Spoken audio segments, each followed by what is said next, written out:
Stage پر جلوہ افروز عزیز ساتھیوں، السلام علیکم ورحمۃ اللہ وبرکاتہ۔ وعلیکم السلام ورحمۃ اللہ وبرکاتہ۔ نحمدہ ونصلی علی رسولہ الکریم، اما بعد، فقد قال اللہ تبارک و تعالی فی القرآن المجید والفرقان الحمید، فاعوذ باللہ من الشیطان الرجیم، بسم اللہ الرحمن الرحیم، الا ان اولیاء اللہ لا خوف علیہم ولا هم يحزنون الذین آمنوا وكانوا يتقون۔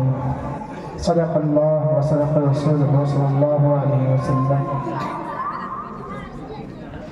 حضرات، آئیے کچھ عرض و معروض سے قبل میں بہتر ہی نہیں بلکہ افضل سمجھتا ہوں اس نبی محتشم کی بارگاہ میں درود پاک پڑھ لیا جائے جو نبی نبیوں میں ممتاز ہے، جو نبی سید الانبیاء ہے۔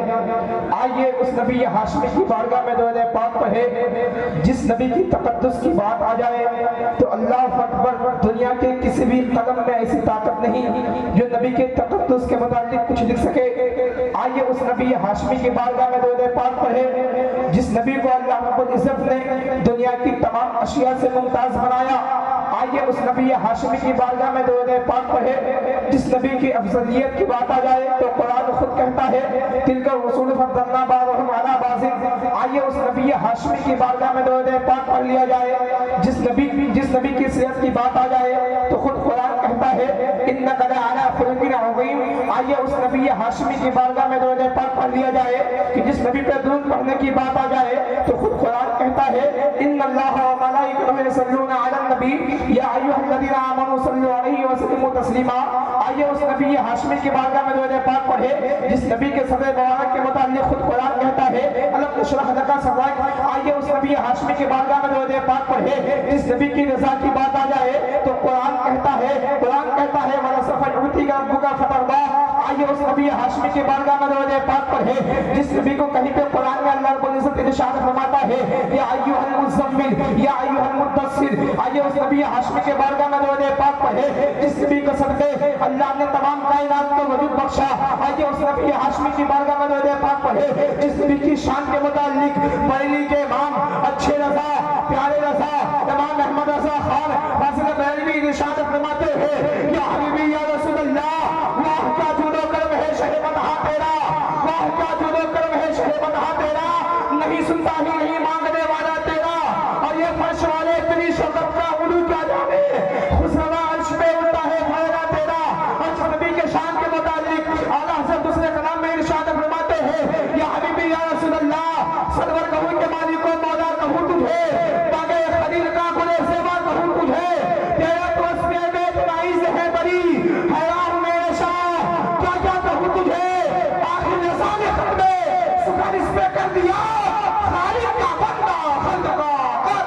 ماشاءاللہ ماشاءاللہ نعرہ تکبیر، نعرہ رسالت، مسلک اعلیٰ حضرت اسے سرکار نمازی، نعرہ تکبیر، نعرہ رسالت۔ بہت ہوگا بھائی، آئیے اسی نبی محتشم کی بارگاہ میں درود پاک پڑھے پڑھے باواز بلند اللہ رب محمد صلی اللہ علیہ وسلم نحن عباد محمد صلی اللہ علیہ وسلم صلاۃ و سلام علیک یا رسول اللہ صلی اللہ تعالی علیہ وسلم۔ اللہ تبارک و تعالی اپنے مقدس کتاب قرآن مجید میں ارشاد فرماتا ہے الا ان اولیاء اللہ لا خوف علیہم ولا هم يحزنون الذین آمنوا وكانوا يتقون۔ الا یہ حرف تنبیہ ہے اور ان تاکید کے لیے آتا ہے، تاکید بمانا جملے میں مضبوطی کے لیے۔ رب نے ارشاد فرمایا خبردار ہو جاؤ، ہوشیار ہو جاؤ، سن لو بے شک انجام کے ولیوں کو نہ کوئی خوف ہوگا اور نہ وہ غمگین ہوں گے۔ اور آگے رب ارشاد فرماتا ہے ولی کون ہے الذین آمنوا وکانوا یتقون، وہ لوگ جو ایمان لائے اور تقوی اختیار کرتے رہے، کیا نہیں کرتے رہے، یعنی جب تک کہ وہ اس خاکدار گیتی پر اپنی زندگی کو بشر کرے تب تک کہ وہ پرہیزگاری اختیار کرتا رہے، وہ شخص رب کا ولی کہلائے گا۔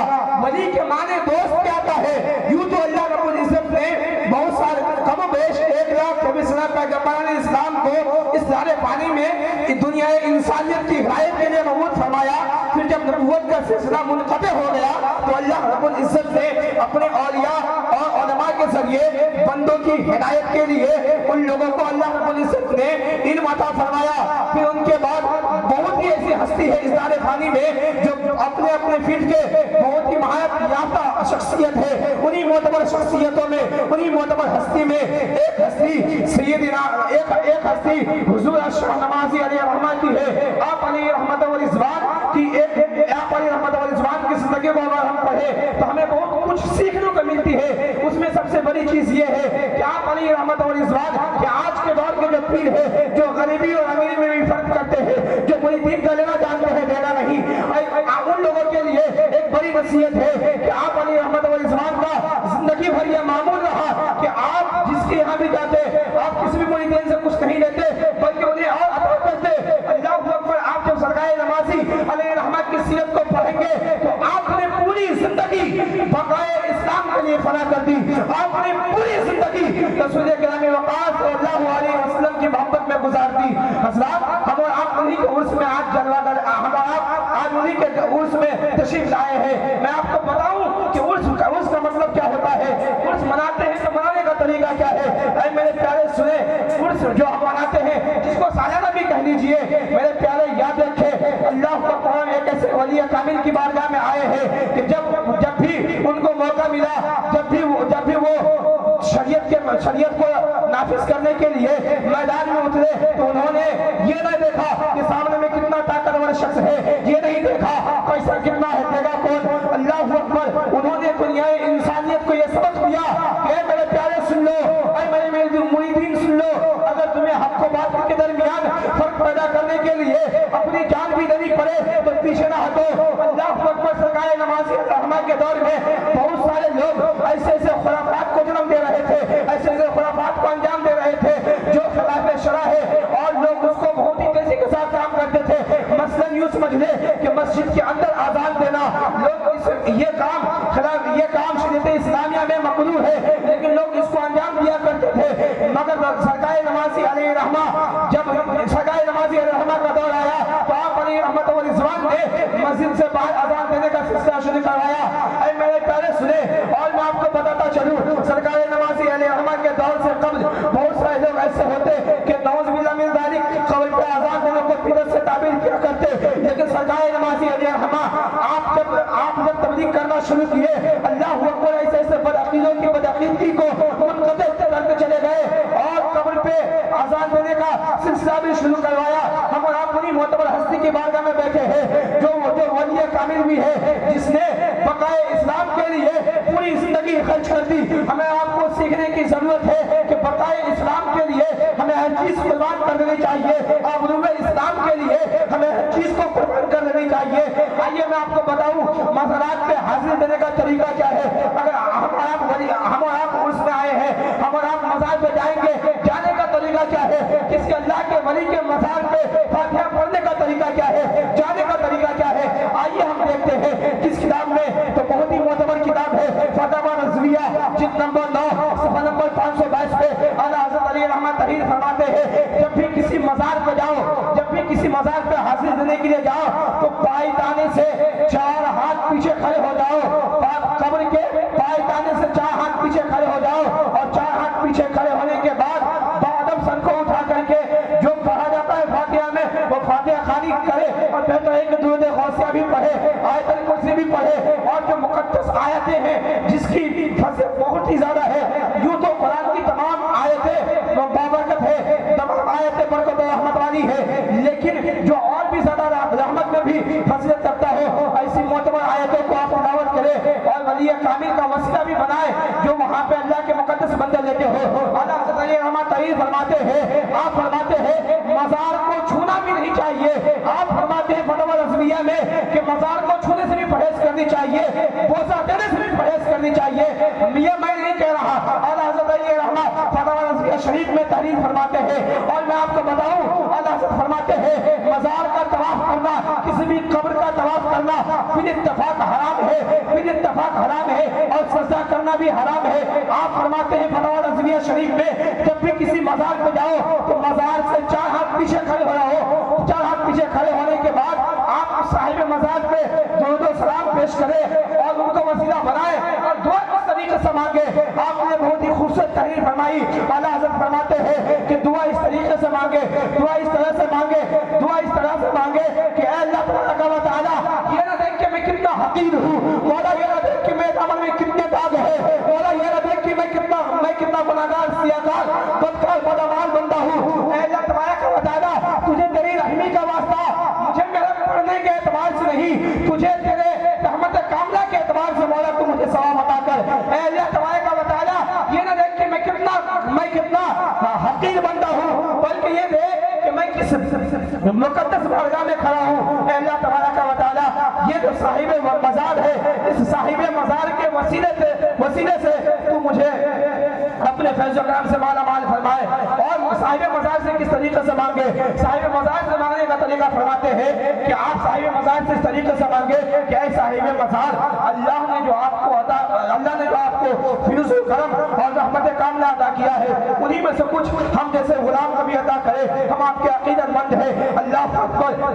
حضرت علی رحمہ اس طریقے سے تحریر فرماتے ہیں, اس طریقے سے فرماتے ہیں کہ مزار کو چھونے سے بھی پرہیز کرے, بوسہ لینے سے بھی پرہیز کرے. اعلیٰ حضرت نے مستحسن قرار دیا ہے کہ جو اس سے پرہیزی اختیار کرے, پرہیز منع فرمایا ہے. اور میں آپ کو بتاؤں میرے پیارے, اللہ اکبر, میں نے جو آیت تلاوت کی اس پہ آپ غور کریں تو پتہ چلے گا کہ رب نے ارشاد فرمایا الذین آمنوا وکانوا یتقون. اس آیت پہ غور کرے تو ہر ایک شخص کو اپنی زندگی گزارنے کا مقصود حاصل ہو جائے گا کہ اس کی زندگی کس طریقے سے گزرے, آخر اپنی زندگی کو گزارے کیسے, رب کا ولی بنے کیسے. ہر ایک شخص رب کا ولی بن سکتا ہے, لیکن کیسے. جو آیتیں ہیں رب نے ارشاد فرمایا الذین آمنوا وکانوا یتقون, وہ لوگ جو ایمان لائے اور تقوی اختیار کیے. ایمان لانے کا کیا مطلب, جو ارکان ایمان ہے, جو ضروریات دین ہے, جو ضروریات اہل سنت ہے, ان تمام چیزوں کو اپناتے ہوئے, ان تمام چیزوں کو دل سے ایکسپٹ کرتے ہوئے آپ اپنی زندگی کو گزارے. کہ کامل مومن وہ شخص ہے جو طریقہ اسلامیہ کے مطابق اپنی زندگی کو گزارے, ارکان ایمان کو ہمیشہ فالو کرتے رہے. اور آگے رب نے ارشاد فرمایا تقوی اختیار کرے, پرہیزگاری اختیار کرے. میرے پیارے یاد رکھے تقوی ایک ایسی چیز ہے, پرہیزگاری ایک ایسی چیز ہے کہ ایک پرہیزگاری کرنے سے ادنا سا شخص بہت ہی بڑے منزل میں فائز ہو جاتا ہے. اگر آپ کو یقین نہ ہو تو آپ دیکھیں حضور جنید الفقہ کی ذات کو ایک ادنا سا حامد القادری دھدیا کی سرزمین پہ زندگی بسر کرنے والا شخص آج جنید الفقہ بن چکے ہیں. کیوں؟ انہوں نے تقوی اختیار کی, انہوں نے پرہیزگاری اختیار کی. میرے پیارے یاد رکھے آپ بھی رب کے ولی بن سکتے ہیں, لیکن کیسے؟ مومن ہونے کے ساتھ ساتھ آپ تقوی اختیار کریں, پرہیزگاری اختیار کریں. اگر آپ پرہیزی اختیار کر لیے, تقوی اختیار کر لیے, گناہوں سے ہمیشہ بچتے رہے, یقین مانے آپ کی زندگی بھی ایسی ہو جائے گی کہ آپ بھی کہیں نہ کہیں ولایت کی منزل پہ فائز ہو جائیں گے. اور یاد رکھیں میرے پیارے بندہ مومن کس طریقے سے تقوی اختیار کرے. تقوی اختیار کرنے کے لیے سب سے پہلے ضروری یہ ہے کہ آپ اپنے اندر جو آپ کے اندر جو نفس امارہ ہے اس نفس امارہ کو مارے, اور نفس امارہ کو مار کر کے اپنے نفس کو نفس مطمئنہ کر لے. وہ نفس مطمئنہ جس کا مطلب قرآن کہتا ہے یا ایھا النفس المطمئنہ ارجعی الی ربک راضیۃ مرضیہ فادخلی فی عبادی وادخلی جنتی. کہ اے اطمینان والی جان لوٹو اپنے رب کی طرف اس حال میں کہ تم اس حال میں کہ اللہ تم سے راضی ہے اور تم اللہ سے راضی ہو. میرے خاص بندے میں تم داخل ہو جاؤ اور میرے جنت میں آؤ. اللہ اکبر. یہ بندہ کو کب یہ چیز حاصل ہوتی ہے, یہ مقام کب حاصل ہوتا ہے؟ جب بندہ مومن اپنے نفس امارہ کو مار کر کے, نفس امارہ کو مار کر کے, جب بندہ مومن اپنے نفس امارہ کو مار کر کے نفس مطمئنہ میں تبدیل کر دیتا ہے, تبھی بندہ ایک ادنا سا شخص, ایک ادنا سا شمیم جنید الاسفیاء کہلاتا ہے, ایک ادنا سا حامد القادری جنید الفقہ کہلاتا ہے, ایک ادنا سا احمد رضا اعلیٰ حضرت کہلاتا ہے. اور یاد رکھیں جب بندہ رب کا ولی بنتا ہے, جب بندہ رب کا رحم بنتا ہے, تو وہی اعلیٰ حضرت اپنے فن شاعری میں کچھ اس طریقے سے ارشاد فرماتے ہیں کہ یا حبیبی یا رسول اللہ پھر کے گلی گلی تباہ ٹھوکرے سب کی کھائے کیوں, دل کو جوڑ دے خدا تیری گلی سجائے کیوں. ارے جان عشق مصطفیٰ روز وضو کرے خدا جس کو ہو درد کا مزاج, ماشاءاللہ ماشاءاللہ ماشاءاللہ, جس کو ہو درد کا مزاج نازے دوا اٹھائے کیوں. حضرات میں اپنی گفتگو یہیں پہ ختم کرتا ہوں. دعا کرتا ہوں اللہ تبارک و تعالی ہم سب کو سننے سے اور کہنے سے زیادہ عمل کی توفیق عطا فرمائے اور اعلیٰ حضرت کے بتائے ہوئے طریقے سے زیارت قبور کرنے کی توفیق عطا فرمائے. آمین. السلام علیکم.